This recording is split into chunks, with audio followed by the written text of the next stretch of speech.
Okay, so I was 15. I'd been sick for probably 2 or 3 years prior. Right at puberty is when my symptoms kind of started 13, 15 years old. started acting up. It took me 2 to 3 years to get diagnosed. They told my parents I had everything from an eating disorder to actually HIV, which was a false positive on a test. Jeez. So we went through the ringer for several years trying to get a diagnosis. I Mhm. wasn't presenting what at the time they said was normal Crohn's symptoms. I had a lot of nausea, a lot of fatigue, a lot of joint pain. And so they just weren't thinking GI the way that I feel like they may be more aware of it now. Yeah. So it took me about 3 or 4 years for somebody to finally say, you should get a scope. Like we should give you a colonoscopy and see if there's something going on, why you're so nauseous.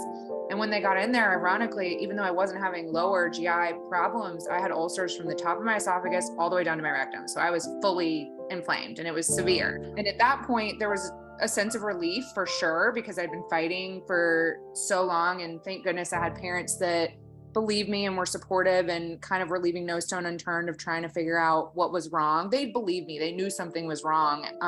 They were just as frustrated as I was that we couldn't get to the bottom of it. So there was a sense of relief. And then there was an immediate sense of, it felt like a prison sentence, right? Because they're telling me at 15, you have this lifelong incurable condition and you're probably not going to be able to go to college because you're too sick. At that point, I was a junior in college or high school, and I just want to go to college. Like all my friends are talking about what school they're going to and just living normal lives. And I'm all of a sudden sitting there going, what do you mean I can't go to college? I'm going to be okay. So they put me on Remicade and Pentasa. I did a couple years of traditional meds, which actually I had a lot of side effects with those drugs. I was pretty sick when I was on them. And They then didn't. finally, So those first round of drugs, they didn't help.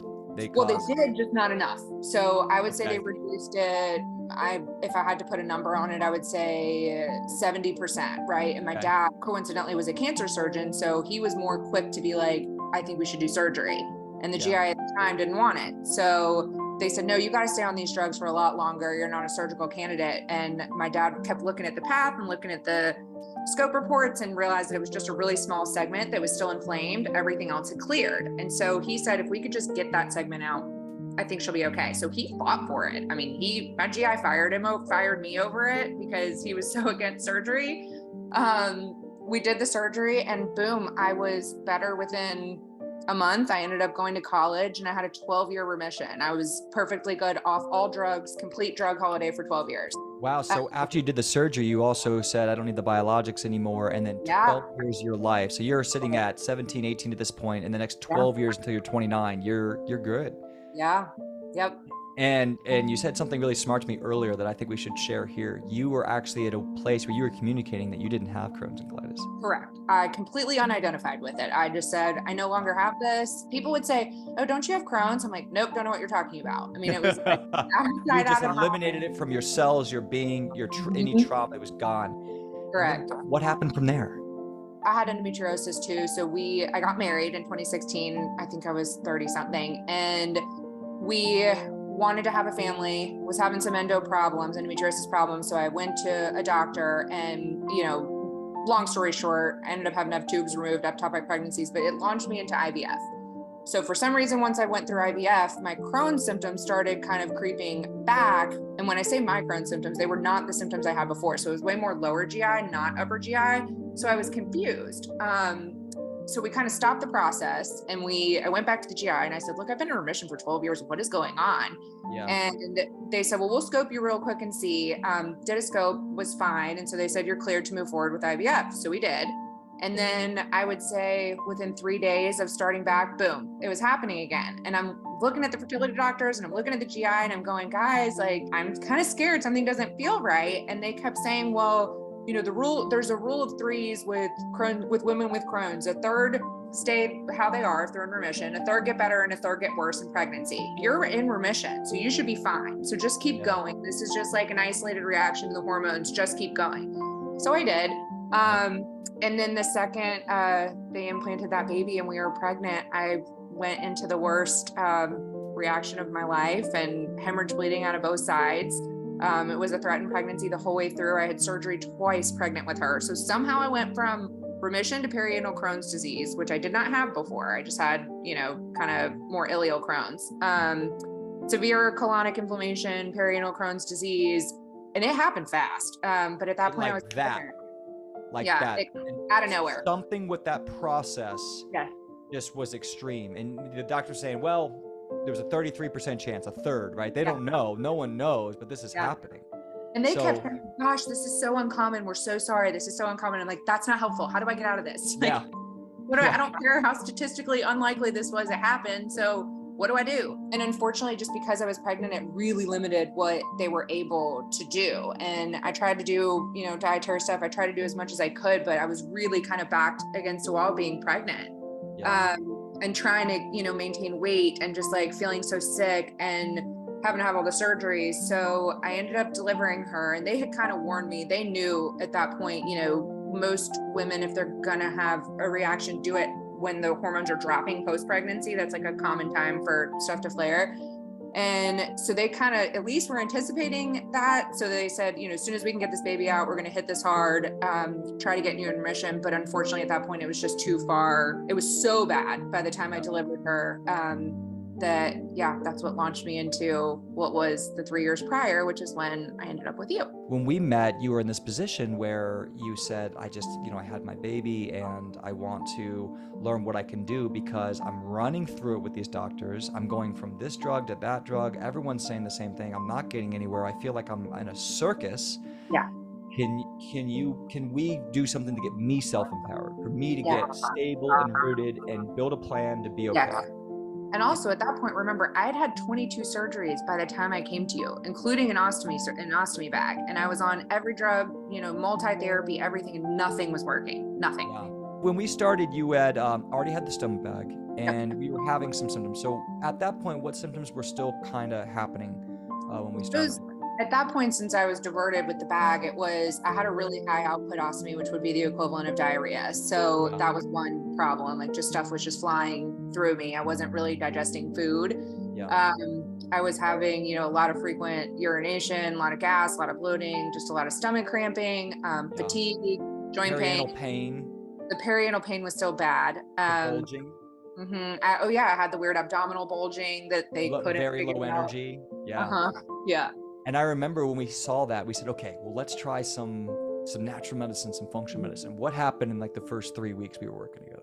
I had like insane, massive results. I mean, really within the first 3 days, but within the first 3 weeks, I was going, oh my gosh, you've got to be kidding me. This has been here the whole time. Yeah. And I'm so happy and thankful that I finally found something that is working. So it was exciting and empowering. And then I just got really curious and I wanted to learn, I just wanted to know more. Like, why does this supplement make me feel so good? Why does, this eliminate that? Like in a few things we did, we built a really customized plan that we thought your body could absorb better because you had such low energy. You were so drained and your body was just spasming. And all of a sudden when we made that customized nutrition plan for you, I think one of the big things was like the elemental shake. Yes. And I think another thing that was really big for you was Immunomod A. Yes. And we put you on we built you a custom plan. I remember you calling me like, Dane, I don't know what kind of voodoo you're doing over here. It's working. But my energy's up, my pain's down, I'm going through here less. I feel like I'm myself again. My family says they feel like I'm me again. I just feel like a completely new person. Yeah. We went on to our next journey because we've been working together for about 2 years. Yeah. Yep. Right? 2 years. So we said, okay, we got some great results. We took some time off and you said, hey, I'm going to go do my stuff. I'm going to go get some stuff done. Then let's start working together again when we want to reverse the stoma. Yeah. And so we came at that. You got the stoma reversal in January. It's August 2023. And you got the stoma reversal January, 8 months ago. And we started working together again. I think it was last October or November. So we prepped for like 3 months. Okay, we think we're ready. We're going to get the stoma reversal. We want to make sure that my body does not go back to absolute mayhem, which is when you had to get the stoma back. Yeah. And so we did a lot of prep. We did everything we could to make sure we were ready. And what was that experience like? And can you share for anyone out there who has a stoma bag and is considering getting that reversal? What was that like for you? And is there anything that you think really helped you succeed in that reversal? Yes. So I think, first part is I did not have a team that was supportive of me reversing it. I think a lot of times they just say, keep it, right? Because it's like your quality of life is better. Why would you risk doing it? But I knew in my heart of hearts that I knew how to heal and that I knew how to take care of myself better at that point. So I felt more empowered to do it. It was scary. It's like walking off a diving board, blind. You don't know if you're jumping into a pool of sharks or if everything's fine. You open your eyes and you're in the Bahamas and the water's crystal clear. So it was scary. But I think there was a lot of just mental work, meditation, making sure that I really understood food philosophy and how my body reacted to different foods, reminding myself, okay, once I reverse this, I've got to kind of go back to the basics too. So since I understood it through everything I learned from you, I knew, I probably shouldn't do seeds, probably shouldn't do nuts, probably should be careful of and Z. So I felt empowered that I just knew more how to take care of myself. Because we had a plan. If A happens, we go B. If B happens, we go C. And so we had a plan after. We had a plan to get you prepared. Yeah. We had options around peptides and all this stuff, right? And so I think that was a big thing, is that when you went off that diving board, we had already prepped.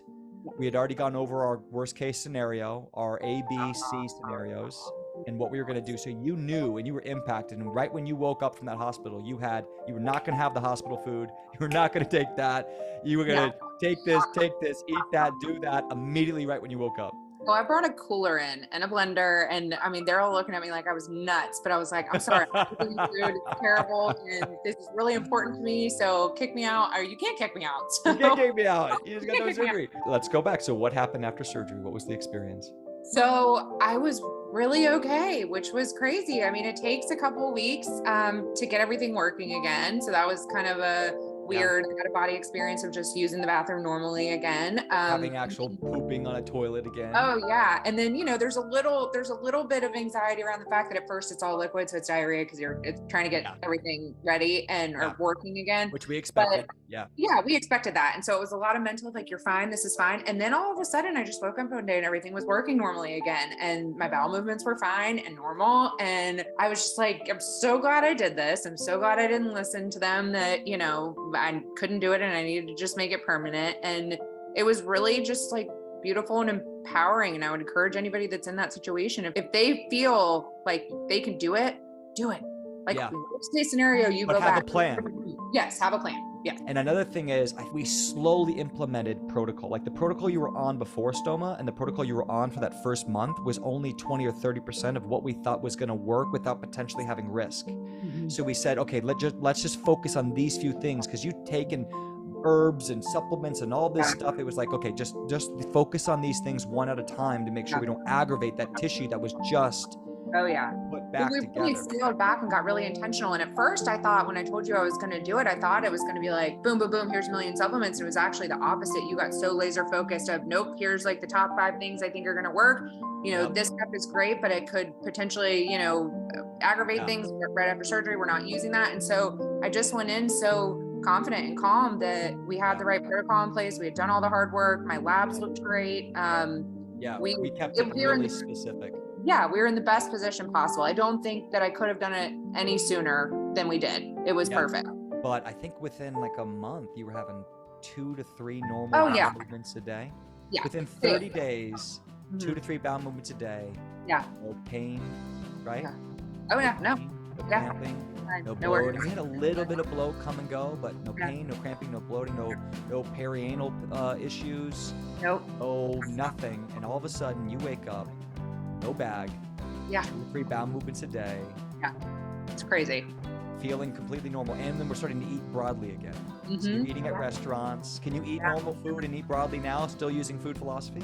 Yes, still using food philosophy. And it's just so great because like now if something happens, I'm like, hi, that broccoli and it had skin on it, I probably shouldn't have done. It's just, know now. It's like the risk assessment. And food philosophy was probably the biggest changing point for me mentally, because in the past I had tried so many restrictive diets and it didn't work because I didn't like feeling, imprisoned by, I can't even paleo, Yeah, it just, it was not helpful for me. But the second that switch flipped in my head of looking at a plate of food and saying, oh, I can't have that, it's gluten, or oh, I can't have that, it's got seeds. It's like, that's probably not going to go well. So it was just so different for me. And then I didn't want it, right? You're empowered to make better choices because you're looking at that going, yeah, that looks good, but that is not going to feel good. So I'm just going to pass on that. But you could say, I want pizza and use food philosophy to make pizza. Or I want lasagna or I want anything, and then make it work. Because the number one cardinal rule for everyone listening to Jesse's story right now is the manner at which food is prepared. It's not whether food is good or bad. That's the biggest lie we're being told. It's not whether food is good or bad. It's the manner at which it's prepared. That's the cardinal rule. Now, some people don't do as well with certain foods, and that's always can be customized to you. But as we get healthier, like Jesse, can you eat twice as much food variety now than you could when you're sick? As your gut gets healthier, you can go back to eating food from the earth that's properly prepared. Oh yeah, we eat so, or like our recipes have gotten so creative, and now my whole family eats that way, right? So like the kids eat that way now, and my everyone feels better. Yeah, you just pointed out everyone feels better. And now, could you eat? You kept referring no nuts, no seeds. Could you eat a nut now? Could you? No, I absolutely can. Yeah, I'm fine. Yeah. So that's the thing is like you can. So food becomes a measurement of success, and you can add it in when you want, and you can celebrate when you want, and you become completely empowered to make the choice. And seeds. I can really eat all of it now. So we're now coming up. We're in the middle of summer. You've had the reversal 9 months ago. You don't have any symptoms. Nope. In your traveling, what have you been able to do as of recent? What are a few things you've been able to do that was considered impossible maybe a year ago that you've been able to do this summer? I went to the beach and was there for like 7 hours and didn't have to go home. And I'm able to, chase my kids around and not have to stop. I can, do stuff. I can go on a date night with my husband. I can, there's just so much. We've traveled. I've been on airplanes. I feel like I'm living my life again. And I wasn't able to do those things for a long time. So I finally feel like me and the mom and the wife and the friend and the sister and everything that I've wanted to be for the last couple years and haven't been able to. So it's been really good. And and last question, what piece of advice would you give to someone who's really resonated with the story? I think that, fear is a huge part of this. There's a big mental component, and there's also a lot of noise out there. So, and a lot of information and misinformation. So I think it's finding, program, information, person, whatever that is, whatever vehicle it is that you really trust, and you have to really trust yourself and know that and believe, like, I truly want to get better. And it might not be linear. It might not be perfect. It might be more of a roller coaster road, but just believing in your body, that your body has the ability to heal. It does. And even if, doctors or people or whoever are telling you that it's not possible, it is possible. And you really have to believe that. And then you have to find whatever mechanisms, ways to get you there. And just drown out the noise. So like anything that's negative that doesn't resonate with you, drown it out, get it out. And just focus on the positive and keep your sight set on what you want, which for all of us, I would think that would be healing.